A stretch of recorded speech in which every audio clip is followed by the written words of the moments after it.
Coming up next on the CHGO Cubs podcast, presented by Toyota and Bet365, Cubs get it done against the Rays, and Nico Hoerner was clutch again.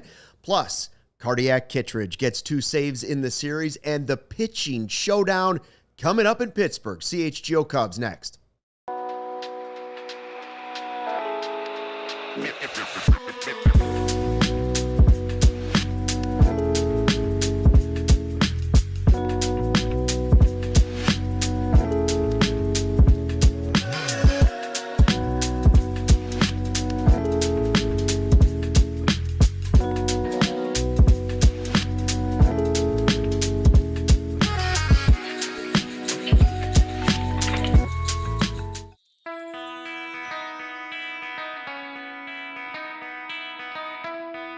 Hey, Chicago, what do you say? This is the CHGO Cubs podcast, driven by Toyota. Let's go places and Bet365. Whatever the moment, it's never ordinary. Use code CHGO365 at sign-up. Cubs win. Cubs win 4-3, a comeback win thanks to Nico Hoerner and company. The Cubs pick up win number 85 on the season. 13 games to go in the regular season before we get to the playoffs, hopefully. Luke Stuckmeyer and Joey Christopoulos with you. Sarah running the 1s and 2s for us. The Bears might suck, but the Cubs look like a playoff team. They have won 7 of their last 9 playoff. I shouldn't say playoffs. They've won 7 of their last 9 series, which is a good sign at least. Yeah, absolutely, and especially a nice bounce-back win after yesterday's, which we'll get into, the Rizzo Fest, which for about 4 or 5 innings looked like it might have been either the best game of the year or one of the most iconic games of the year. That one slipped away, so nice bounce back from the Cubs' perspective. Nice bounce back from, honestly, Luke, just a Chicago sports perspective. Look, we love living in this city. We love our sports in this town, and we were possibly going to have not just the White Sox lose. That one seemed a bit obvious, but the Chicago Bears lose. Then maybe the Chicago Cubs lose an 0-for-3 day. The Cubs say nay, and all thanks to the hero that we needed all along, Nico Hoerner. Yes. The hero that we don't deserve right now, but the hero that we need in Chicago. Big win for the Cubs. And yeah, sweeping's not our style, Luke, but winning 2 out of 3, that certainly is, and we got the job done today. We like series wins. We like Nico Hoerner, and we like big brothers, big sisters Sure in America. do. Before we get any further into the show, I want to tell you about something special we're doing here at CHGO in the month of September. Think about your favorite athlete. Every one of them had a coach, a mentor, or family member who believed in them first, somebody who saw their potential and gave them the confidence to go for it. That's what Big Brothers and Big Sisters does every single day. They create those life-changing connections for kids in our community. So this month in September, here at CHGO, we're partnering with Big Brothers Big Sisters of America to help fund their mission. Your donation ensures another child gets a mentor, a role model, a champion in their corner. You can be that champion. If you're watching us on YouTube, you can donate directly by hitting that little donation button right in the corner of your screen. It's the little handshake button. If you're listening to this on podcast form, please head to bbbs.org/ALLCITY. Let's help ignite the potential of the next generation. Again, for our podcast listeners, it's bbbs.org/ALLCITY. Any donation that you can afford, we appreciate. We know times are tough, but if you're able to make a donation, we appreciate any amount that you might be able to help out for Big Brothers Big Sisters. Let's talk about Nico first. We'll get to Shota. We'll get to Rizzo's big day. We can get to Ian Happ, but I guess we're starting to give Nico Hoerner his flowers. Yes. And it's been a long time coming because there was a lot of talk about, the lack of power, and that's just not what you're getting at second base. But man, he has done everything else.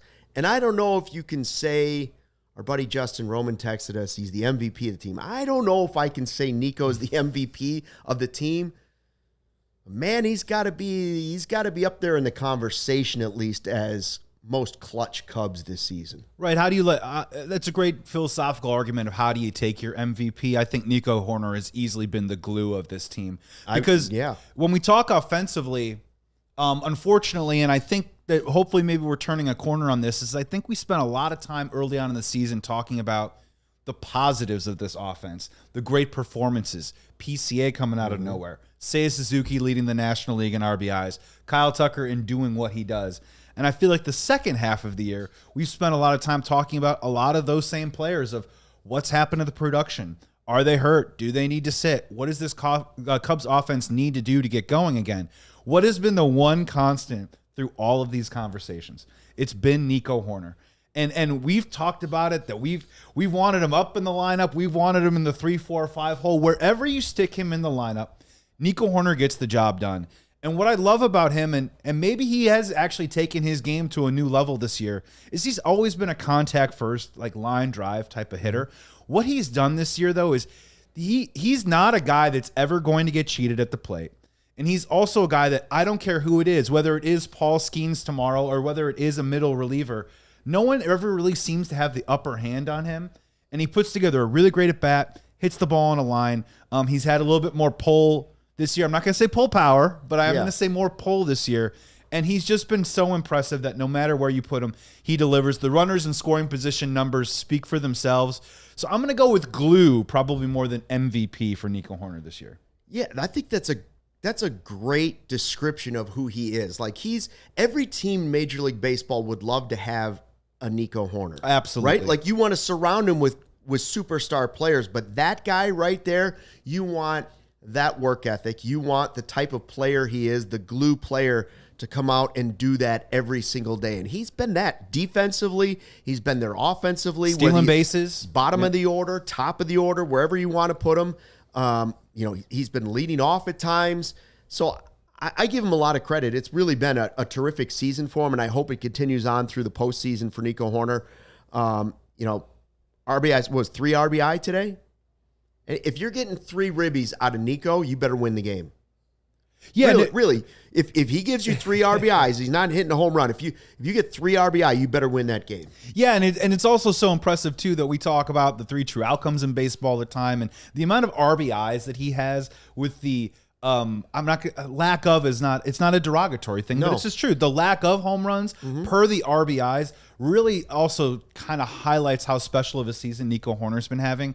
And look, it hasn't been where he's always been the hero, but he's come up with clutch hit after clutch hit. And more specifically over the last couple of weeks, we've had to hit him a lot in the leadoff spot. We've had to hit him a little bit in the middle of the order. He's hit down in the order before. Again, it just simply doesn't matter. He continues to get it done. And I'm hoping that type of performance that he's been having recently can be contagious and hopefully can leak over other players. Because I do like what I've seen from Dansby Swanson. I do like what I've seen from Ian Happ the last couple of days. So those are other glue under the radar type guys that maybe don't end up on the billboard when you're trying to promote the Cubs. But these guys are so important to the lineup to get it done. And so it was Nico Hoerner's day for sure. Love the excitement he brings at second base when he drives in a run. He stands up at second. He's just pumped up. So pumped. I love the way he runs the bases. And you mentioned Ian Happ. Listen, Happ's been hot. Happ's been hot since September. We're at the 14th of September now. It's been a good month for him. Yeah. So we've been talking for the last 2 weeks about, hey, which players could we see get hot here at the stretch at the right time? Ian Happ would be a good one. He'd be a real good one. And maybe it was the $100 he threw to Rizzo in the stands. I don't know what it was, but a home run today, and it's good to see Ian Happ getting hot at the plate too. Yeah, what's been so great about Ian Happ is, so Ian Happ, first of all, had a great Friday, right? Went deep, went 3 for 4 in the game. Yesterday was a little bit more of a difficult day because I'm listening. Unfortunately, I had to drive and go to something, so I'm listening to Pat Hughes, which is never a problem, on the radio. And the one player that comes up in that moment that could have came up with a big hit to either tie the game or put us ahead was Ian Happ. And then 1, 2, 3 swings and misses and wasn't able to get it done. But today bounces back with another home run, another couple hits. And if you look, his historical splits, he has good splits in August and September. He doesn't become a world beater, but when you talk about at the end of the year, Ian Happ's numbers always end up where they are. It's because of the work that he usually does in August and September. So I thought it was going to come a couple weeks ago. It hasn't, but it's here now. And this is another guy who that when we've talked about how to configure this lineup and who is the leadoff hitter and how is this all going to work in gel, I think Ian Happ coming around is another important piece of a guy who's hit 2, 3 in the lineup recently. I think moving forward, I think personally he should either be the leadoff hitter or the cleanup hitter. and flip-flop them with Michael Busch. So the idea is the back half of the Cubs lineup, with Matt Shaw sort of leading the charge and whoever they decided, catcher and Dansby, let's just be honest, can be a little hit or miss, can be a little frustrating. But if you can start fortifying and getting the top half, namely the 1 through 6 in this lineup, get them really dangerous again, and that has to have Nico Hoerner incorporated in it, then maybe we're talking about something where I'm not saying this offense is going to go back to what we saw the first couple months of the year, but if we get sort of close to it, I think this team can score enough runs to win some games, specifically in October. When I watch, I find myself drifting because baseball's such a slow sport. Sure. You find yourself drifting off into future conversations, former conversations about Cubs baseball, right? And I'm sitting there thinking, I'm watching Mo Baller, and then I'm watching Hap, and then, then you watch Seiya every once in a while. I think to myself, 2 guys on the corners have no trade clauses. Which, if you really believe that if you really believe that Ballesteros is the future, or Casey, if you want to do that too. Yeah, how are you getting there in the future? And it's starting to just, maybe I'm tainted by the way this second half has gone since the All-Star break. I'm starting to think more and more, and this is just, I have no inside information. I'm starting to think more and more they might try to convince Seiya to take a trade in the offseason. So I will say that my wavelength is similar to yours. I want to be hesitant on this with the good karma because we still need Seiya Suzuki to produce for us in the next couple of months. Correct. But for me personally, when you think about what Seiya's future could possibly look like as a Chicago Cub and the implications of whether they are or not going to sign Kyle Tucker, Seiya Suzuki will be coming up for another contract soon. He has 1 more year left on his deal. My first question is, what does that deal actually look like? Is he going to make the $90 million or plus on his next type of contract? Are the Cubs palatable to that? And I am of the mindset of, I'm not a big trade everybody at the deadline for prospects guy, but I am also someone who tries to be forward thinking enough to say to myself, is this the moment when we cash in on a player? Is this the moment, and I said it at the All-Star break, of Seiya Suzuki, wow, is he going to end up with 115, 120 RBIs at some point? Now, he's not going to go near close to that number, but I was thinking, man, he's working himself into a really nice career season right now, and if the Chicago Cubs wanted to get some sort of help on the pitching front or maybe some on the back-end bullpen, dangling a player like Seiya when you have so many talented corner outfielders and Ian Happ and maybe the Kyle Tucker situation, you could be teasing a segment, Luke, that we might be having around turkey time or around Christmas time. This offseason, for sure. We might do that. We might do that a couple of times, but for right now, obviously, I hope he's feeling better. They said that he's been sick. The illness is also coming at a bit of a fortuitous time to get him right. This is Seiya's 4 days. Yes. Tucker's gotten his 4 days. PCA's gotten his 4 days. This is Seiya's 4 days. Yeah. So I'm hoping that he does come back strong and hit the ball hard. I agree. Maybe it is also, when I think that and I have those little drifting thoughts in my head, it also could be just recency bias. I mean, don't forget, Seiya did have a great first half of the season, and Hap is now just starting to come around. So maybe that's why I was thinking that. Either way, Cubs with a comeback win, which was really nice to see the comeback, because I was thinking to myself, you don't want to lose a series to the Rays. You don't want to lose a series to the Rays. Yeah. And we are going to talk more about the series in general. And I see Becky wants to talk about Schwarber with 51. We might touch on Schwarbs with number 51. And I think it was Michael Thiel that called me out for saying that I wanted Nico to hit more power. Guilty as charged. But at least I'm here to admit I'm very happy with Nico's season. We're coming back with more conversation on that. And are you concerned about Shota heading into the postseason? Let us know in the live YouTube chat, but first a word from our sponsors. Hey Cubs fans, at Toyota's national sales event, we got a long lineup of vehicles for summer fun. Toyota has 25 vehicles available, all-wheel drive and four-wheel drive. Drive the RAV4, its legendary versatility. The Grand Highlander's adult size third row is for real, and the Tacoma's wild side comes standard. From job sites to campsites and game nights, there's an all-wheel drive, a four-wheel drive Toyota vehicles just for you, so get them in style. Find it right now at Toyota.com or visit your Chicagoland Toyota dealers. Toyota, let's go places. Luke, it's kind of a good time to become a diehard. Oh, yeah. Bears season full swing. Cubs heading towards the playoffs. You can become a diehard right now and get exclusive written content, a free t-shirt, plenty of discounts on future merch and events, plus access to our CHGO Discord lounge where we all hang out and we just talk Chicago sports and so much more. So go to allchgo.com for the latest information on how you can join the thousands of CHGO diehards in our community. We personally cannot wait to connect with you. All right, let's get real for a second. Does everybody get a trophy for just showing up these days? Better We've not. gone soft. Everything needs to be bubble wrapped for you. Soda used to have some kick. Now it's about pretty colors and fizz. RC Cola is not a soft drink. It's just a damn good cola. Preach, Luke. It's the original cola that doesn't fold under pressure. RC is the OG cola in a world of spineless soft drinks. No trends, no gimmicks, no glow up. RC hasn't changed its stripe since 1905 because it didn't need to. It's the same bold, crisp flavor it's always been. RC Cola tastes like a punch right in the thirst. Do yourself a favor. Grab some RC at your local store. Stock up for those fall parties, back to school celebrations, or just watching a good game. RC Cola is the move for whatever you're doing. It's a punch in the thirst. Well, I was enjoying a nice RC Cola, by the way. They're flowing around here right now. And let me tell you, the cola. CHGO family. Help the Bears game go down smooth. We're liking it. What was not smooth was the start of this game for Shota Imanaga. We had back-to-back homers. I saw Becky said he needs an opener in the first inning. He needs an opener.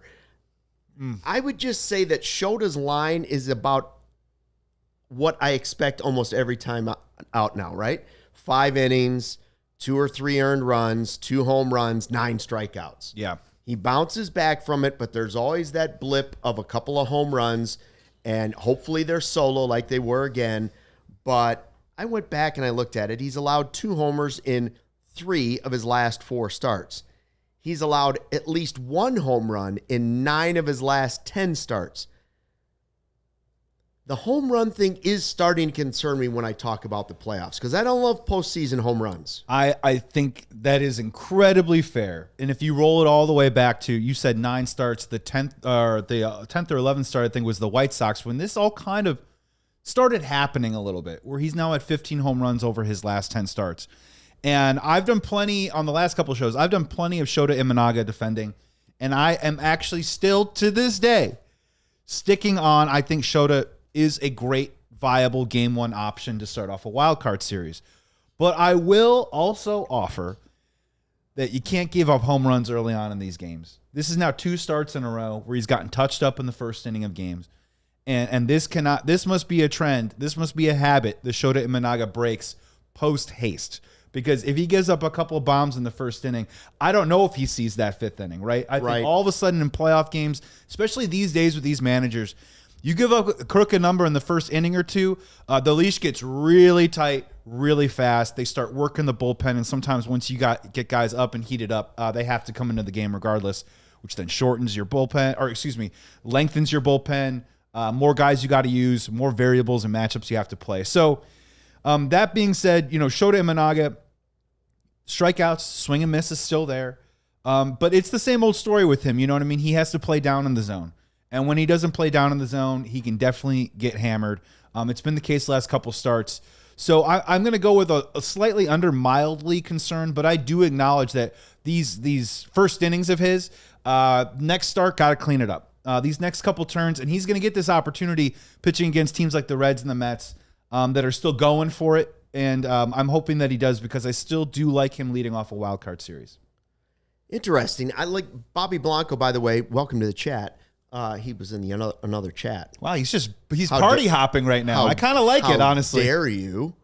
We're smiling over here, by the way. We're the winners. Come into the room where there is a smile and victory happening. Go the other one. Don't you think when the Bears and Cubs are playing at the same time and that the Cubs win and the Bears, get blown out the way they did, that all those people over there, shouldn't we jam them all into this smaller Studio B? Yeah. Shouldn't that be their punishment? Bragg sitting on Carm's lap. Lance Briggs could be sitting on Hoag's lap. I didn't see Eddie Vedder at Ford Field. No. So I'm just saying we got cachet.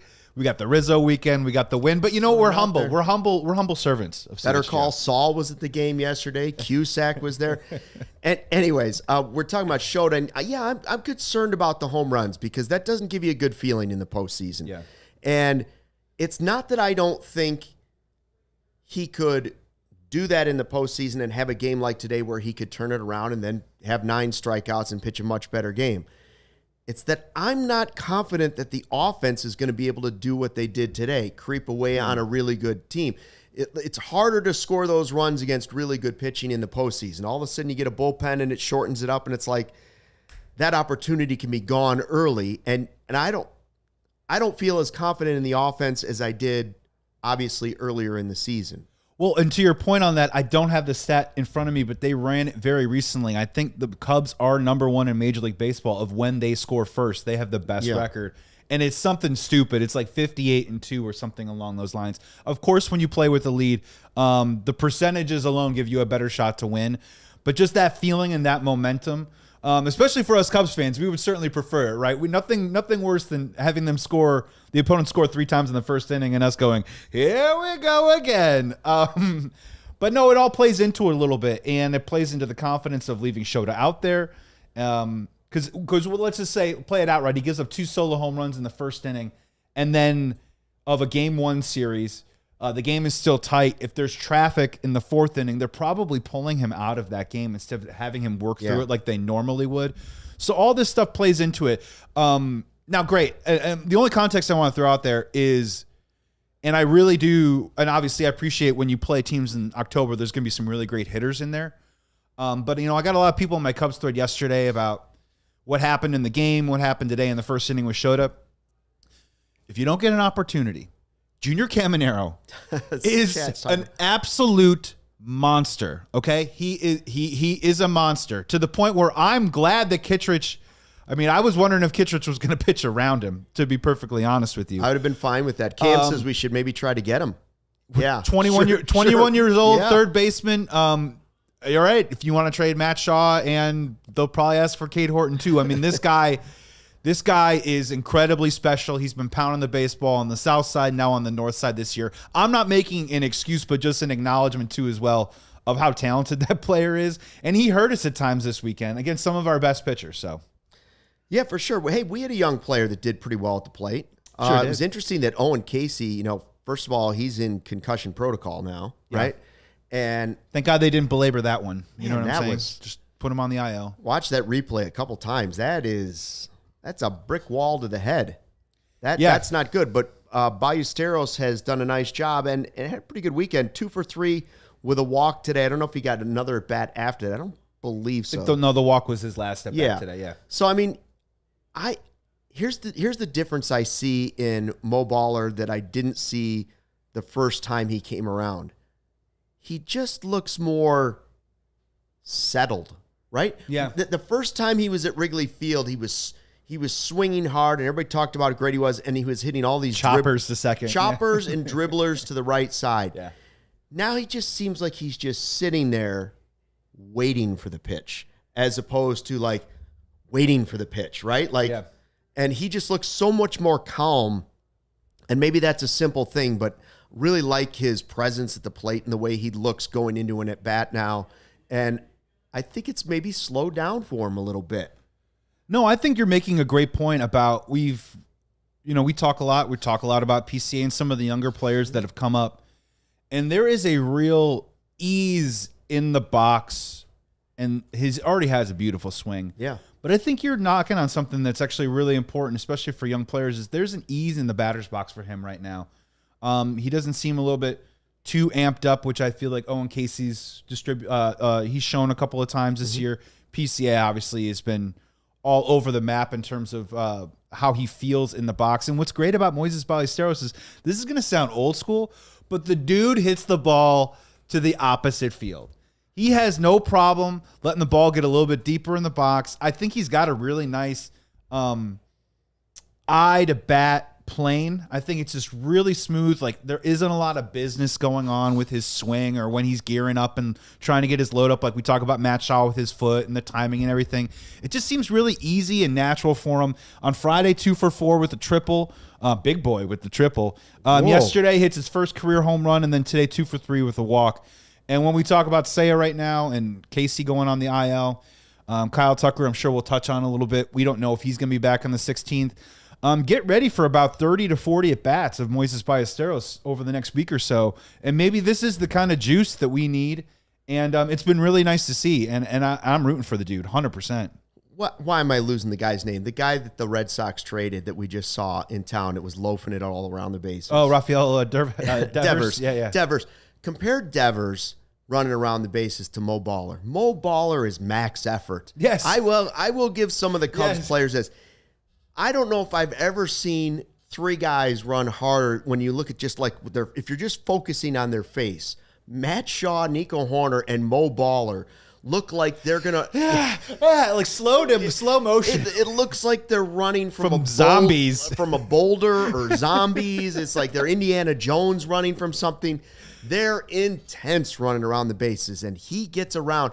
I will just say this: maybe it's just the size, and this is not a fair comparison to a young player. Doesn't he remind you of Big Papi a little bit? He does, just and a little bit. Maybe it's just the size, but like. And I'm still getting used to the player, right? Because I think of big Mo Baller, but then when you see him, he's a little bit of a more stout package, if you will. I mean, when you talk about scouting reports, I think that he's got Earl Campbell thighs for all you old people. And they were like, he could be a guy that could tap out at 18 to 24 home runs if he ever finds a spot. But I kind of always naturally find this inclination to be like he could be this huge, powerful slugger. But I think Moises Ballesteros is just a very young yet advanced offensive hitter at this point in his career. And as you mentioned, I think we're all excited to see him when he came up. And then he left us dreaming and wanting after that bases clearing double against the Brewers. And then we wouldn't bring him back up for another 6 or 7 weeks. But he's here right now. And he needs to be in the lineup every single day. And maybe it does provide a little bit more insurance if you say to yourself, maybe Tucker deserves a couple of days after the 16th when he's eligible to come off the IL. Maybe he does need a couple more days. And maybe that's okay. And we're going to play that game and maybe have that conversation on this show soon about how many days do you need Kyle Tucker to come back to get right before the playoffs start. But maybe it is only 6 or 7 games, which means we've got another almost 2 weeks. Yeah, I like getting him the at-bats because of not knowing what Tucker is. Like, do I think Tucker's going to be fine for the postseason? I certainly would hope so, right? Yeah. Like, I hope it's well before that. That's the intention right now. I hope Owen Casey is too, but concussions are a strange thing. You never know. I hope Seiya bounces back from whatever's been going on with him in the second half of the season. I would like to know that I have a guy who can DH from the left side like that, have as many at-bats at the major league level as possible before I get to the postseason. I don't know if you're going to need him that much, but I wouldn't mind that right now. And because the opportunity's there, I don't see why the Cubs wouldn't play him as much as possible. And maybe this is a telltale also, is that we talk all the time about why isn't Matt Shaw, even when he is white hot, not hitting up higher in the lineup. Moises Ballesteros is been in the 3, 4, 5, maybe 6 mix every single time he's in the lineup. I think that's because of the coaching staff and Craig Counsell's belief in what he can do offensively right now. And maybe, I know we're getting close to a break, but we were talking about it during the show, is like, if I was Moises Ballesteros, I would be at the ballpark every day trying to learn how to play first base as fast as I possibly can. Because if we're going to tell ourselves that we're going to have this Carlos Santana versus Justin Turner veteran off about who's going to be the bat off the bench in October, why can't it be Moises Ballesteros? And maybe I'm answering my own question by saying I don't think they trust him at first base. And if he can't play just one inning of competent first base, that might be having him on that bubble or the outside looking in of being in October. And wouldn't that suck if he was hitting the ball really hard, but they can't carry him on a roster because he can't play anywhere out there in the field? We'll just have to see what the future holds. I like the bat so far. That's what I like to see. Is I like the bat, and I like you mentioned, the calmness at the plate, just the presence at the plate. What do you think of Moises Ballesteros? Let us know in the live YouTube chat, and we'll be right back to talk about this entire series and the pitching matchup coming up on Monday. But first, a word from our sponsors. Hey, if you're looking for the perfect spot to catch your favorite games this fall, we've got the place that checks all the boxes. It's chef-driven with elevated bar food, and it's locally inspired. They've got the best smash burger, and tavern-style pizza is amazing. Almost home. Not just the food, though. They offer tons of games, pool, darts, big buck hunter, and shuffleboard. Wall-to-wall TVs, perfect for watching any sport. And the owners, CHGO diehard members and massive Bears fans. So yes, the Bears are repped hard. They've even got you covered with beer garden that has TVs. So you're not missing a thing, rain or shine. Just a block north of Wrigley Field, the ideal pregame, during game, postgame Cubs spot. Daily specials, happy hour that's actually worth your time. We've done some shows there. Check out our friends at Almost Home Tavern in Wrigleyville. It is the place to hang out for sports. We also got to talk about after or right before you go to Almost Home, you can go to a Cubs game with amazing last-minute tickets with Game Time. Game Time app gives the advantage back to the fans. It's the hack for unlocking amazing tickets and experiences in just a few taps. It is incredibly easy to use. Believe me, I definitely know. And the Game Time guarantee means you can trust you'll get 100% authentic tickets on time and at the best price. Plus, fees are always included, so what you see is what you pay. Sometimes, what can I say?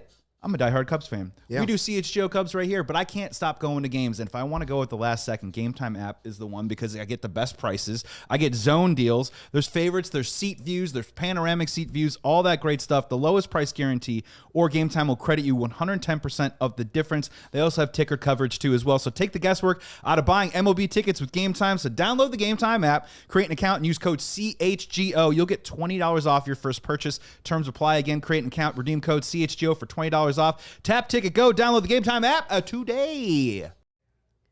Cubs win 4-3. They take the series against the Rays, and now they get ready to take on Pittsburgh with a big pitching matchup we will talk about a little bit later in the show. Before we get there, how did they win 2 out of 3? Because this was a fun weekend, right? From Friday 120 Club with your CHGO Cubs guys, or Saturday 120 Club with Rizzo's big return. Run it back! Friday, you had 5 innings, 4 earned runs from Matthew Boyd, but then it was interesting to watch. First of all, you mentioned earlier, Happ, 3 hits, a walk, and a homer. And then it was the new look bullpen, right? You don't have Palencia, and you're starting to see different ways that Craig Counsell might start to use the bullpen in different situations. Mm-hmm. On Friday, he went Hodge for an inning, no runs, then Pomeranz, no runs for an inning, and then Keller for an inning with 2 strikeouts, and then Kittredge the save. So that's what he did on Friday, and then it was Kittredge again with the save on Sunday. First of all, let's talk about Kittredge. Yep. Is he becoming more and more likely? Do you think Craig's becoming more and more comfortable with the idea that Kittredge could be that guy in that situation? Or is it just that Keller goes against the most important outs of the game? A lot of times Keller comes in against top of the order 1, 2, 3. Yeah, I think if I had my choice of this all, I'm leaning towards Craig wants to keep Brad Keller as what we call the fireman, right? Mm-hmm. Come in and put out the fires. Yep. Line up with matchups. If the 3, 4, 5 is in the 7th or 8th inning, that's when Brad Keller is going to go. So maybe that is where Andrew Kittredge is going to settle into, because it seems like Craig likes to move his guys around a little bit. But as we mentioned, Daniel Palencia just sort of sitting in that 9th, knowing that that's where those outs are going to be covered. Or even if it is a tie game, I know I have a guy to come out there and pitch that inning. That seems to be where Andrew Kittredge is lining up for. And let's be real, I like the move when it happened at the deadline. I'll be real with you, I peripherally kind of knew about him, but when you dive into him, with those really good Baltimore Orioles teams, there's always those unsung heroes out of the bullpen that maybe the casual fan, or I'm not following the Orioles on the daily basis. Andrew Kittredge was one of those guys that helped make those teams as dangerous as they were by helping out in that bullpen. And today specifically, great 97 movement on the fastball. The sinker was still in the 94, 95 range. The slider is right there. As I said and messed up, sinker, slider, slinker, doesn't matter. And he's got just that weird, interesting lull you to sleep delivery, and then pow, just kind of explodes at you. And maybe coming over from the American League to the National League, maybe that's the kind of look that maybe the Chicago Cubs can get away with. And it's been funny also with, we'll talk about Brad Keller in a second, but, they're really, Porter Hodge is truly getting an opportunity right now to be one of these names, in that little small circle of, Thielbar, Kittredge, Keller, and they are trying to make Porter Hodge one of those guys. And as you saw, good performance here, gave up a home run to Caminero, and then struck out a couple of guys. So, as a Cubs fan, I'm curious, how do you feel about Porter Hodge? Because I have a hard time making sense of that last appearance because I think Caminero is awesome. And I think Hodge has looked pretty good. So maybe that 6th or 7th inning can go to him now. Kittredge looks, I think you said it while we were watching, looks like he could be holding a Schlitz in his left hand, a Schlitz beer, one of these old beers. And then he's just coming around like, all right, see if you can hit this. Yeah, hey, Andrew, man. While playing a banjo on another one. But he gets it done. He gives you a little cardiac, a little da-dun. And then he gets Caminero and he makes him look bad. Yeah. Makes him look bad. So that part I have enjoyed seeing about him. And, maybe he is that guy. It's interesting. Now, Keller, the back-to-back stuff, you were looking at it and saying, well, they haven't done that a ton. Yeah. Recently. Is that Council now testing things for the postseason? Like, how much can I count on a guy back-to-back? Do I have to start? Maybe I haven't done it as much for a little while because I'm trying to reduce his workload so he's still fresh because we've learned our lesson there, hopefully.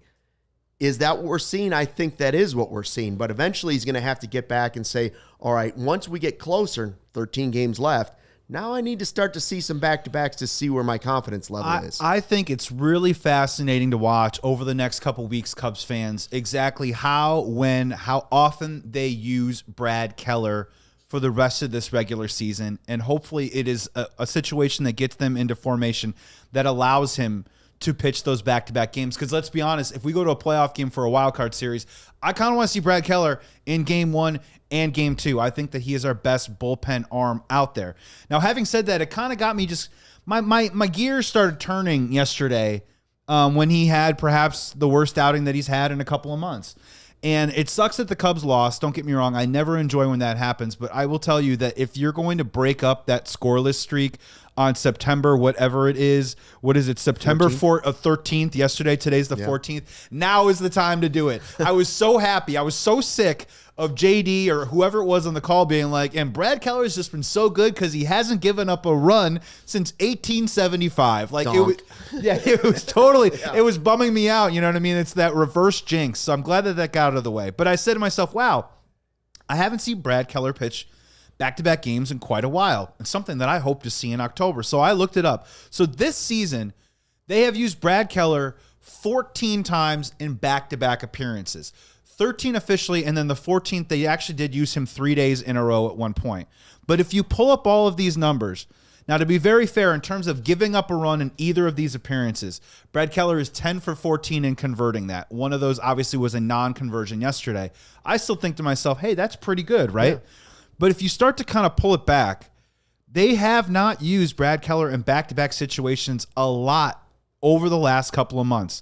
They gave him back-to-back appearances 4 times in April, which is they're probably just trying to figure out who he was as a pitcher. 3 times in May, 2 times in June, 2 times in July, only 2 times in August, and this was only the second time that they've done it here in September. So there's 2 things at play here, right? One, trying to maybe back him off of a role that he hasn't been used to where he's coming in more regularly.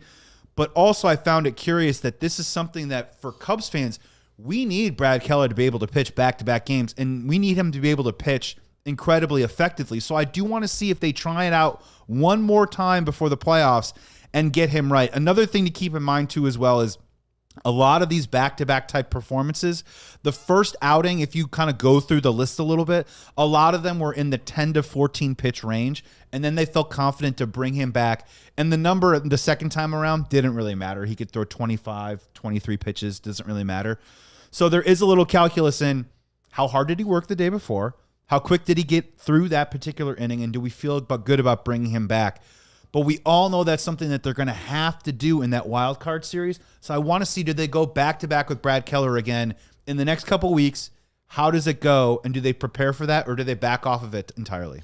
Yeah, I think that's good stuff, because I think it's something to watch the final 13 games. Just 2 weeks from today is the final game of the regular season. Right. So you got 2 weeks to watch how Counsell either A, uses players right now just trying to get to the end and keep guys fresh, but at the same time using players today to make sure that they're all at their max effort, ready to go and locked in, if you can, going into a postseason. That doesn't always work with baseball. Sure. But that's always an interesting thought process to watch a manager try to go through that. I definitely don't think you want to be running guys down. So he may do it for a little while and then he may back off of it. Or is this just the very beginning of him starting to say, okay, this guy went back to back, and now how many times can I do that if I back it up 2 weeks? Yeah. Right? And so we'll see how he does it, and we'll see how he does it with position players. Okay. The thing this weekend was Rizzo. All right? Let's just all be honest with ourselves. Like, this was a series against the Rays, and we're talking about trying to get to the postseason, and the Brewers have already clinched a playoff spot, and they're going to clinch the division soon enough, and the Cubs will get their playoff spot. This weekend was about Mr. Tony. Mr. Tony came back, and I don't know if Hollywood, you've been in Hollywood. I have. You've been part of Hollywood. I don't know if Hollywood could have scripted anything even close to this, other than if the only thing that could have made it more incredible is if Ian Happ hit the game-winning home run and Rizzo then caught it himself. And Rizzo did this, opened up his shirt and caught it in the neck of his shirt. And then Rizzo signed it or and something threw it like back that. with the $100 back. I don't need your stinking $100. And he threw it back. That's the only way it could have been more incredible. My first instinct on just the whole Rizzo experience was that I just got a taste, a little sprinkle of that magic of 2016. Yeah. And it wasn't so much the magic of the 108 years and all that stuff, but just the way that team not only came out of the gate just rocking and rolling, just firing, just like wiping people out left and right. But it was the Kyle Schwarber story. All the little things, Chris Bryant winning the MVP, how charmed and how magical that season was.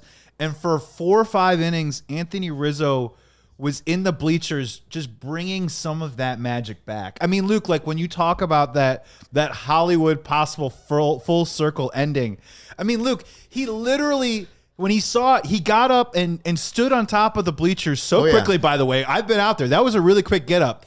And he positioned himself as if he was getting on the tarp to make one of his iconic Rizzo catches, where the pose almost was the same, where you could have maybe done a simul of him catching it and then him catching it out of the bleachers, over the tarp, into foul play, making a catch. Like, it was that, the synergy of it was that perfect.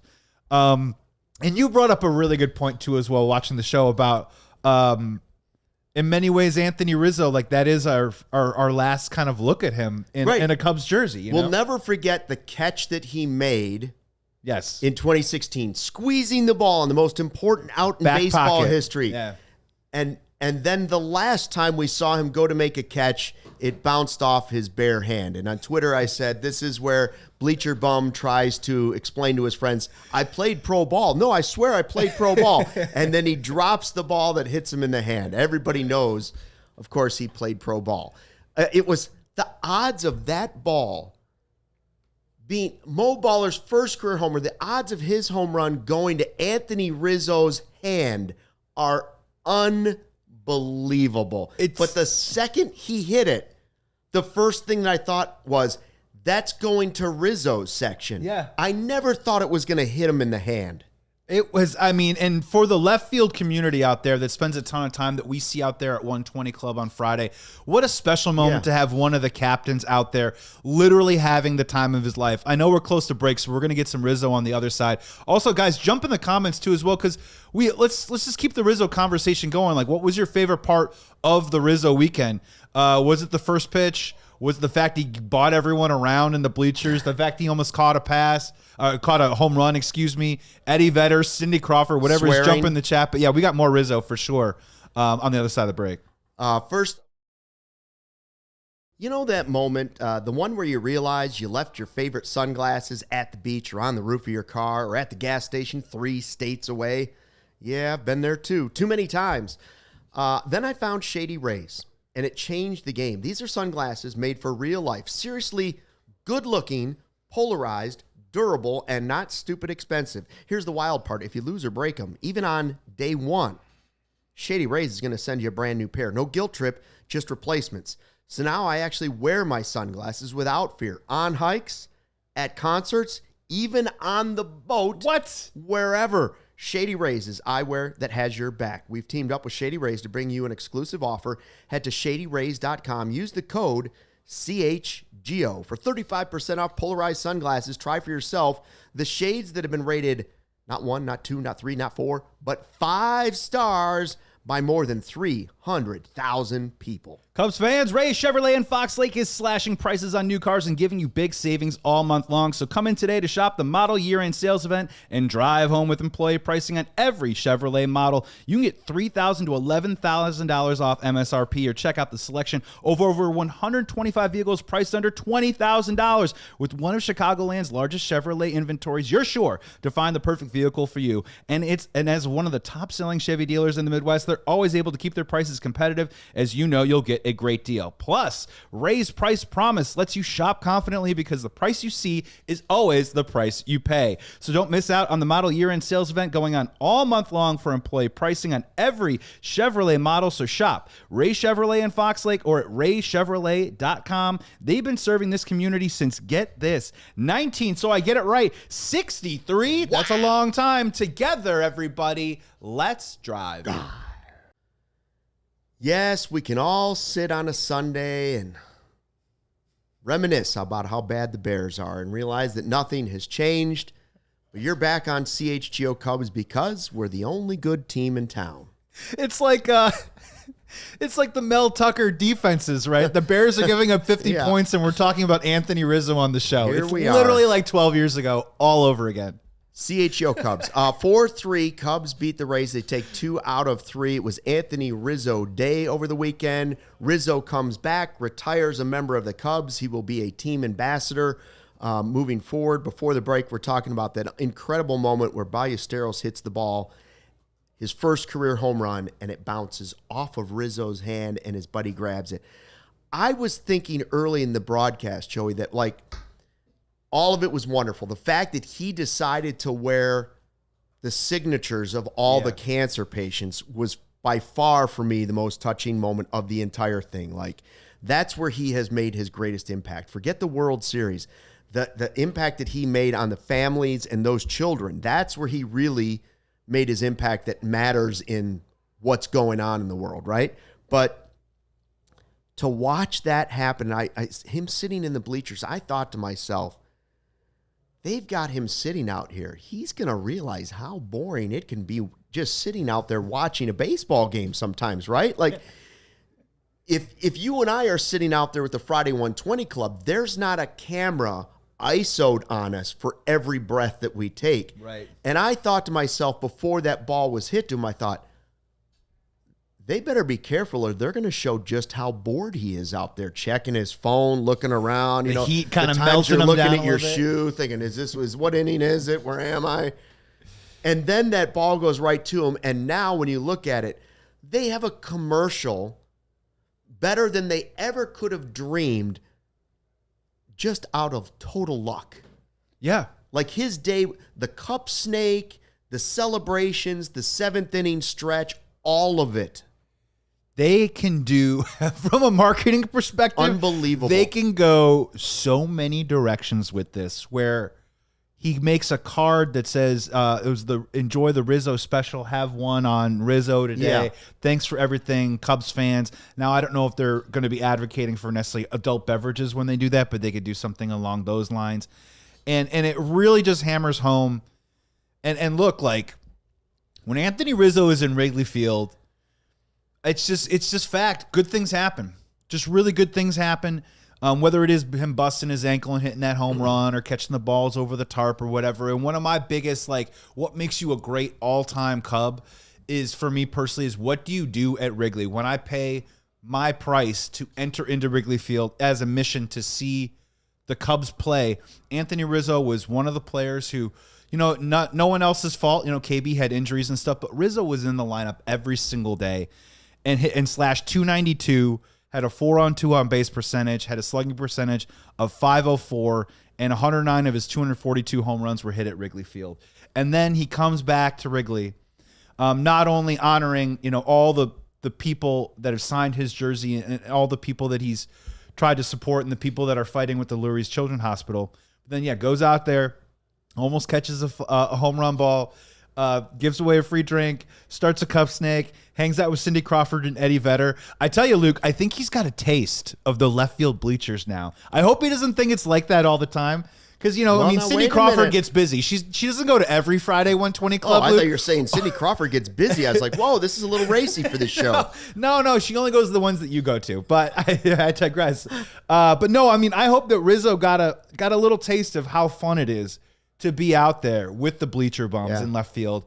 I'm not asking him to become a season ticket holder, but I certainly hope this isn't the last time that we see him out there having fun and communing with the fans. And when you think about it, that is what makes Cubs baseball special beyond just on the field results, wins and losses, is that type of history. And we've had it with so many great players that have been in and around the organization.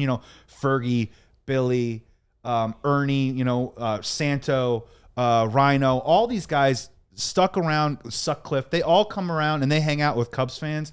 Rizzo is now another member of that club, and I think he's a great addition to that club. Well, I think he's a needed next wave, right? Right. When you lose Ryan Sandberg, you lose kind of the connection of generations. Huge. Because he is that generation with Andre Dawson and some of those guys, but Rhino was the face of it, right? So now Rizzo's the guy that connects that. Yep. And you get that next one. And for him to be sitting out there with Dempster, and it was Eddie Vedder's out there. What was that, by the way? That's a rock star. He drops the F-bomb, and he definitely was a little inebriated. A little bit, right? You don't think he was a little sun-zapped? I knew it from a broadcasting perspective. I was feeling for Elise Menaker when she was sitting there. When I heard Eddie Vedder with the mic go, "Is this thing on?" I was like, "Oh no!" I thought, Luke. If I ever come in and I'm I hey, knew it was over. Luke, it's great being with you here right now. It's fantastic. My stomach dropped because I knew as soon as he said, "Is this thing on?" I was like, "This is going to go south," but in a most beautiful way. And sure enough, it did. But it was a fun part of the whole thing. I think what we need to do is see if we can throw a ton of money at Anthony Rizzo to become the captain of the Friday 120 Club. Oh, my gosh. Can you imagine if fans got to go just in a section? The Cubs ought to steal this idea. Yeah. Just go out and hang with Rizzo. Rizzo Fridays. I honestly, and I'm getting ahead of myself because I had such a great weekend and it was such a special day on Saturday that, like, if he goes a couple more times, are we getting into like the left field bleachers getting renamed something? Like, is it going to turn into the 44 land, or is it Rizzo's Rally House? Rizzo's Rally House, Illinois, Notre Dame, and the Blackhawks.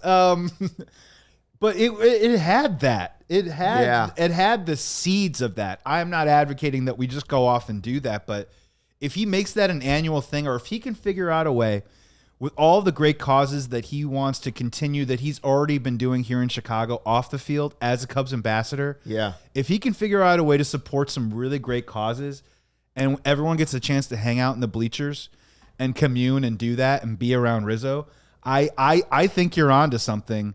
And When we talk about the Eddie Vedder cursing thing really quick, I thought it fit in perfectly with the sincerity of the day. And I do really think it was a very authentic thing for Anthony Rizzo to do and enjoy, and everyone there. And left field bleachers is such a fun, special place to be already. It was bedlam there, and I just thought all of it was very authentic and sincere. Whatever they are paying him as a team ambassador, by the way, he just earned his salary in one day. Like I was talking about the average, like people got to look at the bleachers now and are like, wow, what an event. That would be amazing.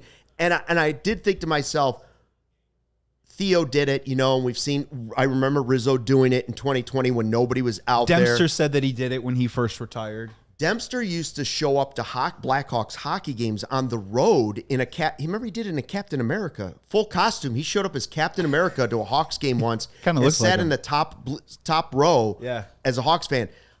I wish more players would embrace that like Rizzo. I know the security thing, but you can make that happen just like you did for Rizzo there. Like, I think that's an opportunity for Major League Baseball and especially the Cubs. Don't make it just hey, we showed up and we went to the 7th inning stretch.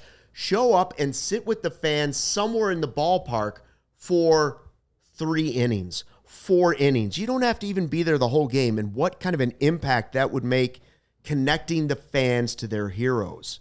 Well, and to take it even a step farther, when we talk about, this is a newer generation and social media and everything, it's like, as a player, that can be used to your advantage in the calculus of how you want to make your money for the rest of your life.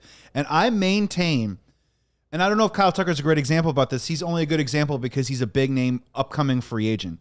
Is that why wouldn't players choose Chicago instead of the top, tippy top penny on top of the dollar all the time? Because my pushback on that is you're going to make amazing money. But if you play hard in this town, it doesn't even really matter if you win. But if you play hard and you care in this town and you produce just enough, you can put yourself into a position to have a complete life after the sport that you're playing and in baseball. Now, Rizzo's case is a little bit different. He won a World Series. Even if he showed up yesterday, he ain't paying for another drink in this town for the rest of his life, right? But I still really do truly believe that you can still connect yourself and enhance your legacy as a player after your career with the organizations that you're with. And what better place than, say, the Chicago Cubs? You know what I mean? So I would always say that to free agents that, just because you're signing a 3-4 year deal here doesn't mean this can't turn into a 10 to 15 year relationship where, yes, they can be financially compensated, but they can be a part of something and they can be part, whether it is Cubs ambassador or whatever. I just think you'd be a part of something a little bit more special than, forgive me, being a Tampa Bay Ray or taking top dollar with a Miami Marlin or some of these other franchises.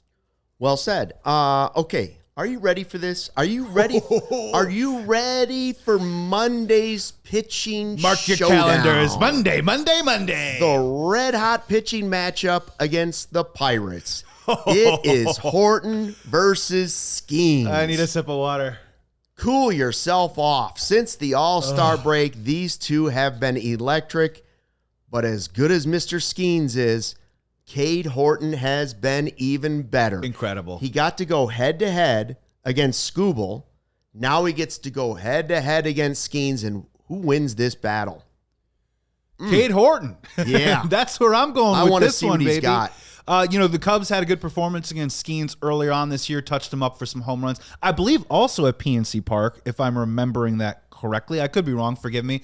But if you just look at these numbers post-All-Star break, the full regular season numbers, you look at them and go, wow, Paul Skenes, so many more innings, so many more strikeouts. But just in the same span of post-All-Star break, Cade Horton has been everything and then some. Almost a full run less on the ERA. Innings about the same. More Ks for Paul Skenes, but 28 hits and 53 in the third innings, Luke.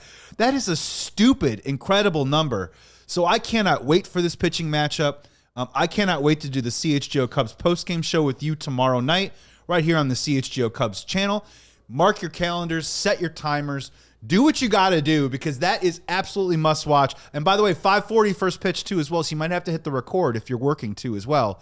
But man, I can't wait. I can't wait to watch. And it's just going to be entertaining beyond belief. It's going to be such a great matchup. What a start to your work week with Cubs baseball. And it starts early enough that it's before Monday Night Football. Yeah. So you can see these two guys at their best at the beginning of the game. And you want to see if Horton can continue it right up to the postseason. It's been an unbelievable run. He's become the ace of the staff. And you look at what he does and you say, give me more of that. Then you get Tyone and Boyd the rest of the series against the Pirates. We're going to be here for post-game shows, a full hour after each one. Cubs beat the Rays. They win their 7th series in their last 9 tries, 4-3 the final, in a comeback win on Sunday thanks to Nico Hoerner and Kittredge, the save. How about that? Now we'll see if they can keep it rolling in their division against the Pirates. Thanks for checking out the CHGO Cubs podcast. Until next time, for Joey, for Sarah, I'm Luke. Thanks for watching, and don't forget, fly the W.